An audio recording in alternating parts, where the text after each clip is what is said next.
안녕하세요. 오늘도 사연살롱을 찾아주셔서 감사합니다. 저는 40대 중반의 여성이에요. 이산 저산을 오가며 힘들게 일하는 가난한 벌목공의 외동딸로 태어나 늘 빠듯한 삶을 살아왔죠.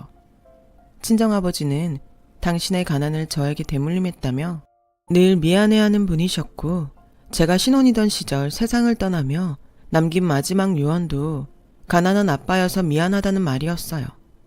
하지만 저는 가난하다는 이유로 스스로를 불행하다고 생각한다거나 막막한 현실 핑계로 자포자기한다거나 그런 삶을 단 한 번도 살아본 적 없다고 자부해요. 언제 어디서든 또 어떤 상황이든 충분히 극복할 수 있고 행복해질 수 있다는 믿음이 있었거든요. 그런 생각은 사랑하는 남편이 열심히 일해오던 직장에서 정리해고를 당할 때에도 마찬가지였어요. 남편이 정리해고를 당하던 당시 저희 부부가 가진 재산이라고는 남편의 퇴직금이 거의 전부이다시피 했어요. 물론 돌아가신 친정아버지가 임종 직전에 많지도 않은 전 재산을 탈탈 털어 마지막 선물이자 유산으로 저에게 마련해준 땅이 있기는 했지만 솔직히 재산이라고 보기에는 애매한 상황이었죠. 아버지가 저에게 남긴 땅은 강원도 어느 깊은 산 중턱, 이어지는 도로 하나도 없는 그야말로 오지였거든요. 당연히 땅값은 헐값이라는 말로밖에는 표현할 수 없을 만큼 바닥이었고, 개발이 된다거나 누군가에게 그 땅을 판다거나 하는 기대 같은 건 품을 수도 없는 상황이었어요. 그저 매년 세금만 퍽퍽 나오는 통에 저희 부부에게는 일종의 골칫거리인 셈이었죠. 여튼 이래저래 어려움을 마주한 남편은 주저앉았지만 저만큼은 꿋꿋했어요. 요즘 왜 그래? 정리해고가 당신 잘못도 아닌데 자꾸 멍하니 기죽어서는. 내 눈치만 보고. 나도 알아. 나도 내 잘못 아닌 거 아는데 내 잘못 아니라지만 괜히 미안하고 그러네. 내가 언제 자기한테 바가지 긁은 적 있어? 아니잖아. 돈 벌어오라고 눈치 준 것도 아니잖아. 근데 뭐가 미안하다는 거야? 당연히 미안해야지. 명색이 내가 남편인데 월급 봉투 턱턱 안겨주지는 못할 망정 집에서 놀고 먹는 신세잖아. 여보, 우리 부부야. 세상 어떤 어려움이 있더라도 함께 힘을 합쳐서 이겨내야 하는 부부. 그니까 괜히 미안해하고 기죽고 그러지 말라고. 돈이야 누가 벌면 좀 어때? 누가 뭐래도 우리 가정 내 남편은 내가 케어해. 케어? 택시 기사 자리 알아놨어. 내일부터 출근이야. 뭘 그렇게까지. 퇴직금도 아직 남았고 당분간 그걸로 버티면서 내가 다시 취업을. 세상 어떻게 될지 모르잖아. 당신 퇴직금은 한 푼도 안 건드릴 거야. 생계는 내가 택시 운전하면서 다 책임질게. 그리고 당신 재취업에 성공하는 그날까지 뒷바라지도 다 해줄게. 당신은 아무 걱정 말고 내 뒷바라지 받으면서 공부만 열심히 해주면 돼. 그래야 당신 다른 놈들한테 보란듯이 더 좋은 회사에 재취업도 하고 그러지. 마음은 고마운데 솔직히 그래도 될까 모르겠네. 그동안 우리 엄마가 시댁 생활비니 시누이 대학 등록금이니 하면서 당신한테 가져간 돈이 벌써 수천만 원인데 내가 무슨 염치로. 난 딱 하나만 있으면 돼. 당신 나 사랑하지? 당연히 사랑하지. 그거면 됐어. 일어나 얼른. 학원 등록하러 가자. 요즘은 재취업 스펙 쌓기 위한 학원도 많다더라. 이튿날 저는 남편의 응원을 받으며 택시기사로 첫 출근을 하게 되었고, 열심히 일해 번 돈으로 가정의 생계를 유지해 나갔어요. 남편의 재취업을 위한 공부 뒷바라지에도 최선을 다했고요. 비록 택시기사로 벌어들이는 돈이 크지는 않았지만 평생을 거쳐 익혀온 살림 솜씨를 유감없이 발휘해가면서 현실의 어려움과 맞서 싸웠어요. 그런 저의 정성과 노력은 믿었던 직장으로부터 정리해고라는 뒤통수를 맞았다는 좌절로부터 남편을 다시 일으켜 세우게 되었죠. 한동안 저희 부부는 치열한 날들을 보냈어요. 저는 생계의 무게를 짊어진 택시기사로서, 남편은 재취업을 위한 수험생으로서, 특히나 남편은 고3 수험생이 혀를 내두를 정도로 아주 열심히 공부를 해주었죠. 그 결과 남편은 반년이 채 지나지 않아 재취업에 성공했어요. 과거 남편을 내쳤던 중소기업보다 모든 면에서 훨씬 좋은 중견기업으로의 재취업이었죠. 저는 그제서야 한시름 덜었다며 안도했지만 택시 기사 일을 그만두지는 않았어요. 정리해고 사건을 겪으니 사람 일은 어떻게 될지 모르는 거더라고요. 불확실한 미래를 위해서라도 지금 최선을 다해 살아두어야 한다는 생각이 들었어요. 그런 저를 향한 주변 사람들의 엄지척이 쏟아졌어요. 대장부다 똑순이다. 저 집은 부인 며느리 잘 얻어서 걱정 없겠네. 제 입으로 소개하기도 쑥스러울 만큼 많은 칭찬들이었죠. 하지만 단 한 사람, 시모만큼은 예뻐해도 모자랄 며느리인 저를 무시해대기 일쑤였어요. 이런 식이었어요. 너 아직도 택시 몰고 다니니? 그럼요. 앞으로 어떤 어려움이 또 닥쳐올지 모르는데 당장에 여유 좀 생겼다고 나태해질 수는 없잖아요. 미리미리 대비해야죠. 내 말은 많은 직업 중에 왜 하필 택시냐는 거다. 처음 그렇게 능력이 없으면 친정아버지처럼 등지거나 지고 산일이나 하러 다니던가. 어머님, 왜 내 얘기가 틀렸기라도 한다던? 천하디천한 택시기사를? 그것도 여자가 어디 감히 주제도 모르고 운전이야 운전은. 여자면 여자답게 집안에 조신하게 들어앉아서 밥상이나 꼬박꼬박 잘 차릴 것이지. 천해요? 택시 운전이 천한 일인가요? 여자는 운전대 잡으면 안 되는 건가요? 요즘 같은 세상에 그런 말이 어딨어요. 그건 어머님만의 편견이죠. 택시 기사도 누군가한테는 자식 가르치고 가족 건사하는 소중한 직업이고 그렇게 일해서 아범 먹여 살리고 재취업까지 시킨 사람이 바로 저예요, 저. 암탉 울음소리가 담장을 넘으면 그 집에는 망조가 든 것이라고 옛말 하나 틀린 것 없구나. 웃긴 건요. 이런 시모가 시댁 생계의 거의 대부분을 저희 부부에게 손을 벌려대며 의존해왔다는 것이었어요. 시모 본인이 일해서 돈을 벌 생각도 능력도 없는지 한 달이 뭐다 하고 저희 부부를 불러다 앉혀놓고 돈 타령을 해댔죠. 언제는 용돈을 내놓아라. 또 언제는 생활비를 해놓아라. 심지어 늦둥이 시누이의 대학 등록금과 학교 다니는데 필요한 비용들까지 전부 저희 부부에게서 뜯어갔어요. 그렇게 시모가 저희 부부에게서 아름아름 가져간 돈이 늦둥이 시누이의 대학 등록금만 해도 수천만 원이었어요.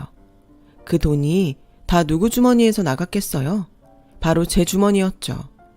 더 문제는 시모가 저희 부부에게 경제적으로 완벽하게 의존하는 주제에 늦둥이 시누이와 저희 남편에 대한 차별이 아주 극심하다는 것이었어요. 물론 모든 사랑을 독차지하는 건 늦둥이 시누이 쪽이었죠. 열심히 사는 남편에게는 있으나 마나한 못난 자식 취급, 저에게는 여자 주제에 조신하게 살림이나 할 것이지 어디 감히 천한 운전일을 나서느냐는 취급이나 혜택이 일쑤였지만 여자이기는 저와 마찬가지인 늦둥이 시누이에게는 지극정성, 180도 다른 태도였죠. 세상이 바뀌었으니 여자라는 이유로 살림 같은 허드렛 일은 할 필요 없다며 어화둥둥 내 새끼였고요. 대학생이랍시고 맨날 술이나 퍼마시러 다니던 시누이가 퇴학 직전 수준으로 개판인 성적을 받아와도 우쭈쭈 고생 많았다 내 새끼. 정리하자면 시모는 자식이라고는 늦둥이 시누이밖에는 없는 것처럼 굴더라고요. 저와 남편은 자식 대접 한 번을 제대로 해주는 법 없으면서도 돈이나 가져다 바치는 돈줄 취급 정도 될까요? 필요한 돈이나 따박따박 내놓는 자판기 취급? 이러니 저와 남편 입장에서는 시모에게 자꾸 정이 떨어지고 빈정만 상할 수밖에요. 그러던 어느 날 시모의 자식 차별과 저희 부부를 향한 돈줄 취급이 최고조에 달하는 사건이 벌어지고야 말았어요. 대학을 졸업한 시누이가 형편없는 대학 성적표 때문에 취업이 사실상 불가능한 백수신세이던 무렵이었어요. 어김없이 저희 부부를 불러다 앉혀놓고 시모가 또 말도 안 되는 돈 요구를 해오더라고요. 네 시누이가 취업에 어려움을 겪고 있는 건 알지? 눈에 빤히 보이는데 그걸 어떻게 모를까요? 대학교 학점을 그렇게 바닥을 쳐놨으니 자업자득이죠.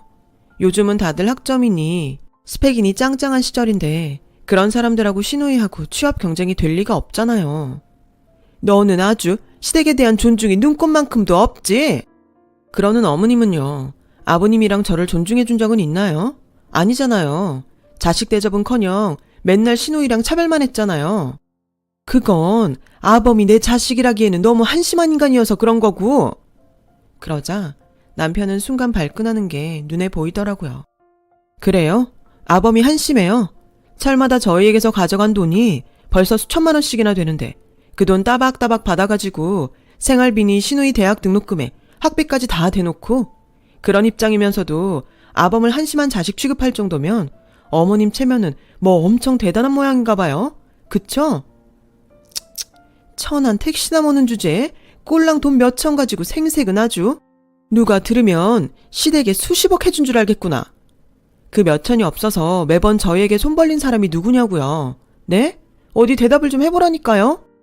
거 따져봤자 내 입만 아플 일이고 기왕지사 불러다 앉힌 김에 할 말은 해야겠다. 네 시누이가 취업이 안 되는 이유가 아무래도 남들 다 다녀오는 유학을 못 다녀와서 그런 모양이야. 그러니 너희가 좀 도와야겠다. 비행기 값이며 학비며 외국 가서 남한테 기죽지 않게 먹고 지낼 수 있도록 뒷바라지 좀 하라는 얘기야. 시누이 유학 비용 전부를 저희가 내라고요? 그동안 대학생이랍시고 가져간 돈들도 모자라서요? 또요? 어디서 눈을 세모나게 떠뜨기를? 우리 귀한 늦둥이 가르치는 일인데 명색이 손윗 사람들이 돼가지고선 가만히 구경이나 할 짝정이야? 해도 너무하니까 이러죠. 지금 저희가 그럴 돈이 어딨나요? 제가 왜 아직까지도 택시 일을 계속하고 있는지 진짜 몰라서 이러는 건가요? 아범 재취업한 지도 얼마 되지 않아서 유학비까지 내놓을 만한 여유도 안 되고 여유가 돼도 더는 내놓을 수가 없어요. 어머님도 부모고 사람이면 제발 양심 좀 있어 보라고요. 여유가 없기는 사돈 저 세상 갈 때 유산으로다가 남겨놓은 땅이 꽤 된다는 거 뻔히 알고 있구만. 일단 급한 대로 그 땅부터 팔아서 시누이 비행기부터 태워놓고 그 다음부터 들어가는 학비며 생활비며 뒷바라지는 너희 허리띠 졸라 매서라도 무조건 해놓거라. 그렇게 알고 있으마. 너무도 뻔뻔한 시모에 제가 차마 뭐라 대꾸해야 할지 멍하기만 하던 그때 남편이 그러더라고요. 진짜 가족이란답시고 이 사람 보기 민망하고 미안해도 그렇게 살았는데 그놈의 말 같지도 않은 돈 타령 좀 그만해. 그 땅이 어떤 땅인데 장인어른이 와이프한테 가난을 물려준 게 평생의 한이어서 떠나는 길에 마지막 선물이라도 주려고 그래서 가진 재산 다 털어서 마련해 주신 귀한 땅이야. 근데 그런 땅을 와이프를 위해서 쓰자는 것도 아니라 시누이 유학비 내야 하니까 팔아라? 우린 그렇게 못하지. 안 하지. 넌 가만히 있어. 어디 정리해고나 당하고 다니는 모지리가 끼어들 자리가 아니니까는. 엄마, 나 엄마 아들이야. 동생이랑 똑같이 엄마 배 아파서 낳은 자식. 근데 뭐요? 정리해고나 당하는 모지리? 지금 말 다 했어? 그래, 다 했다. 네가 오죽 답이 안 나오는 인간이면 내가 이렇게까지 할까? 늦둥이 딸내미가 우리 집안의 유일한 희망이고 무능한 너 대신 사랑하는 딸내미라도 번듯하게 잘 키워야 하겠으니까 이러지. 무능? 나 대기업까지는 아니더라도 남들은 못 들어가서 안달난 직장 다니는데 그게 무능? 진짜 그렇게 생각해요?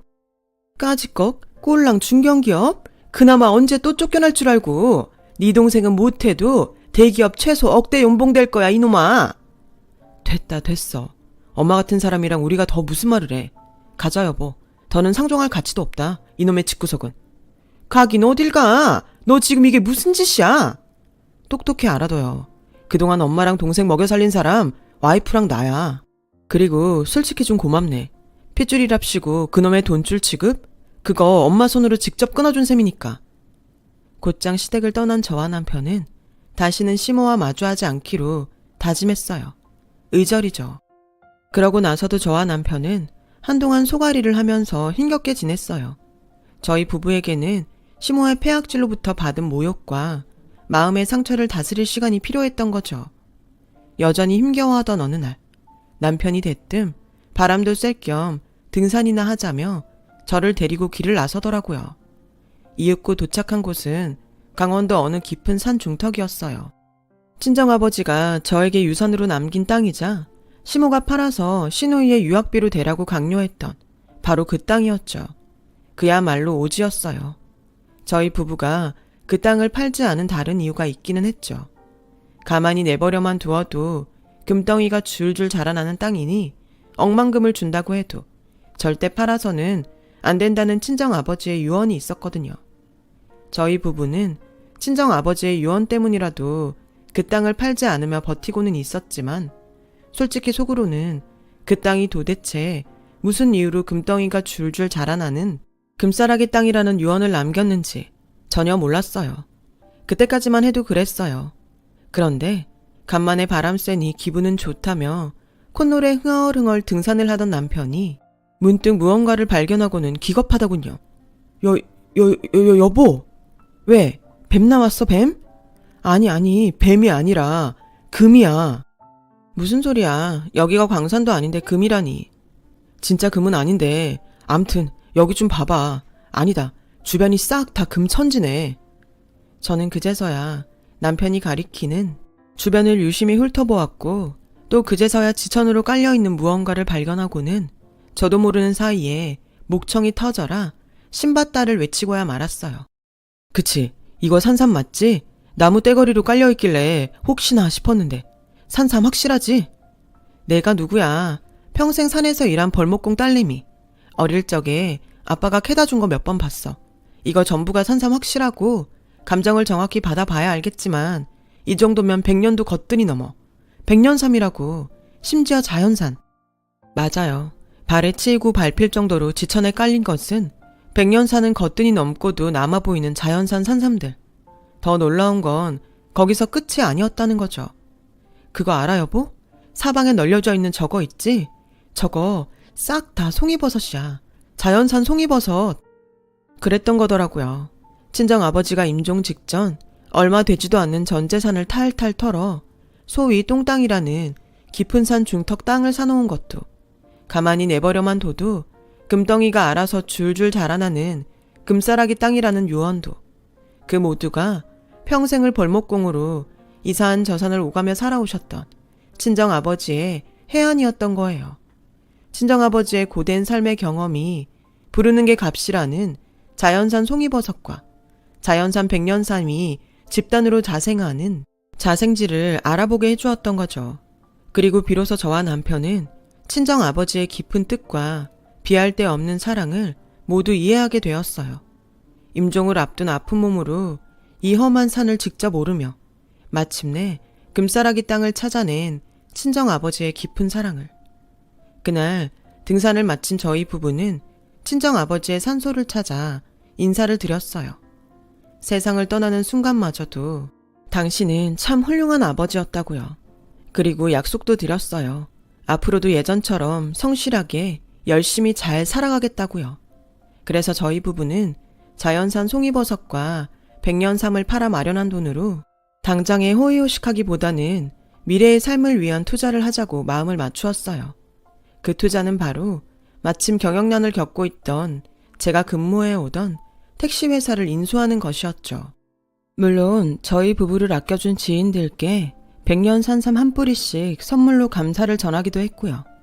이후 모든 일이 순조롭게 풀려나가기 시작했어요. 어쩌면 친정아버지가 하늘에서 지켜주신 덕분일지도 모르죠. 남편은 재취업한 회사에서 인정을 받아 승진했고 제가 인수한 택시회사도 언제 경영난을 겪고 있었나 싶을 정도로 빠르게 안정되었으니까요. 하루하루 번창하던 저희 택시회사는 운행하는 차량을 늘리기로 했고 늘어난 택시 숫자만큼의 인력을 충원하기 위해 새 택시기사 모집 공고를 내걸었죠. 그런데 무심코 면접장에 들어선 저는 한 지원자의 얼굴을 마주하기 무섭게 눈을 의심했어요. 차림은 남루한 행색에 얼굴은 당황한 기색에 역력한 시모였거든요. 얘기는 들어서 알고 있었단다. 사돈이 남긴 유산이 금싸라기 땅이었다지? 그렇더라고요. 부르는 게 값인 자연산 송이버섯이랑 자연산 백년삼이 자생하는. 그래서요. 혹시 또 돈 필요하다는 얘기나 하러 온 거면 나가주세요. 아니다. 난 그냥 면접을 보러 온 거야. 택시 운전을 해볼까 싶어서. 왜 굳이 저희 회사죠? 우리 사이가 그렇게 만만한 악연은 아니지 않나요? 조금 다툰 걸 두고 악연까지는. 네가 이 회사 사장이 된 줄은 모르기도 했고. 뭐 그래요. 일단 면접이니까. 면접 때문에 왔다니까 일단 면접 한번 보자고요. 아, 면접 중에는 존댓말 알죠? 어디 보자. 김미옥 씨? 우선 지원 동기부터 들어볼까요? 설마 면접 보러 오시면서 지원 동기도 준비 안 한 건 아니죠? 그런 저의 말에 잠시 머뭇거리던 시모는 존댓말이 자존심 상했다는 기색을 언뜻 비추면서도 구구절절 사연을 늘어놓았어요. 시모의 사랑이라는 사랑은 모조리 독차지한 주제, 취업도 불가능할 만큼 형편없는 성적의 대학생이었던. 그래서 취업은커녕 만년백수 신세가 되었던 늦둥이 신우이 때문이었죠. 이후는 제가 짐작한 사연 그대로였어요. 신우이는 결국 취업에 실패한 것도 모자라 아주 포기를 해버린 거죠. 그 와중에도 탱자탱자 놀기만 하면서 시모의 등골을 쪽쪽 빨아먹고 있었고요. 결국 시모라도 어쩔 수 없이 돈을 벌어야 하는 상황이 되었는데 그 나이 먹도록 배운 일 하나 없이 그저 운전면허만 딸랑 있는 상황이라는 거예요. 하는 수 없이 택시기사로 취업하려고 자존심까지 구겨가며 면접장에 왔다. 뭐 이런 뻔한 사연 말이죠. 그러나 저는 구구절절 모든 이야기를 눈썹 하나 까딱하지 않으며 다 들어주고는 시모에게 되물었어요. 여기서 다음 질문. 우리가 무슨 회사죠? 택시회사 아닌가요? 그쵸, 택시회사. 택시 운전 일은 천하지 천한 일이라고 업신여기던 분께서 택시회사에 지원했어요. 맞죠?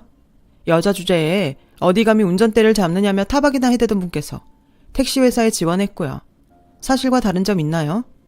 그럼 이제 제가 대답할 차례군요. 가는 길에 면접비 5만 원 챙겨가세요. 며느라! 며느리 아니고 사장입니다. 당신처럼 택시기사를 천하게 여기는 사람은 우리 회사에서 받아줄 수도 없는 노릇이고요. 김미옥 씨를 탈락시키는데 무슨 이유가 더 필요할까요? 그러자 다급해진 시모가 대뜸 저를 붙들고 울며 불며 애원하기 시작했어요. 친한 정이라는 게 있지 않니? 내가 일할 수 있을 만한 곳은 다 다녀봤다.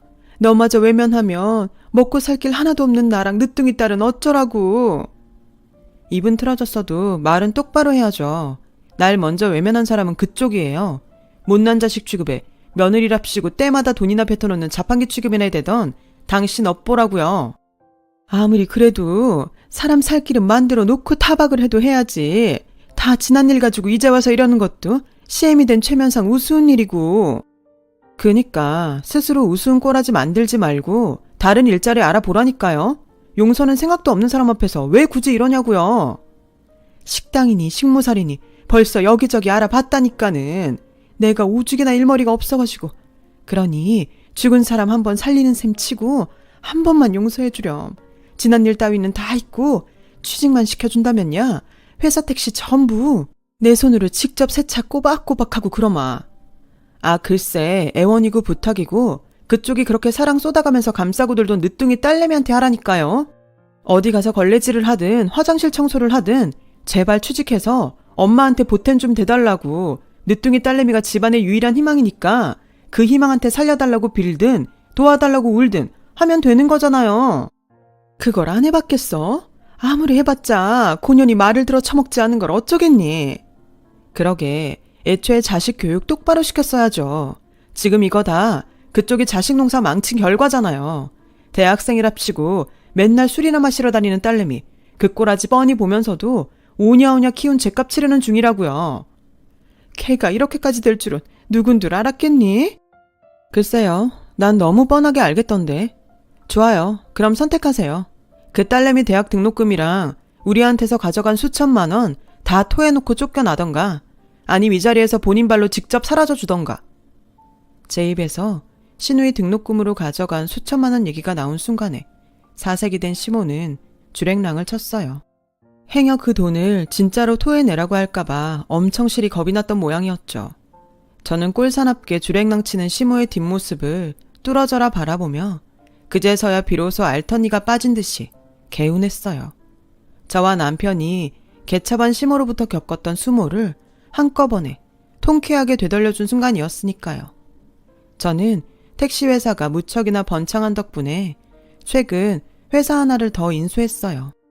더욱이 친정아버지의 금싸라기 땅에서 자라는 자연산 송이버섯이 매년 효자가 되어준 덕분에 이제는 굳이 일하지 않아도 떵떵거리면서 살 수 있을 만큼의 부자가 되었지만 저와 남편은 어렵던 시절을 단 한순간도 잊지 않으며 예전처럼 열심히 살아가고 있어요. 남편은 직장에서 존경받는 상사가 되었고 저는 오늘도 직접 택시를 운행해가며 알뜰살뜰 가게를 책임지고 있죠. 한편 시모는 더 이상 저희 부부 곁에 얼씬조차 하지 못해요. 그저 노구를 이끌고 인형 눈을 붙이는 일을 하며 겨우 입에 풀칠이나 하는 신세가 되었다는 풍문만 들려올 뿐이에요. 자식을 그렇게까지 차별해가며 애지중지 버릇없이 키운 시누이가 편의점 아르바이트조차 고작 하루 만에 잘려대기 일쑤고요. 모두가 자업자득인 셈이죠. 그것도 가족이라고 한참을 마음앓이를 하던 남편과 저였는데 이제 미련 갖지 않고 우리 할 일 잘하면서 더 열심히 달려보려 합니다. 제 이야기를 들어주셔서 감사드려요. 들어주신 분 모두 항상 행복 가득하세요. 여러분, 사연 댓글에 응원과 현명한 조언 부탁드려요. 좋아요와 구독은 저에게 큰 힘이 됩니다. 오늘도 좋은 일 가득하세요.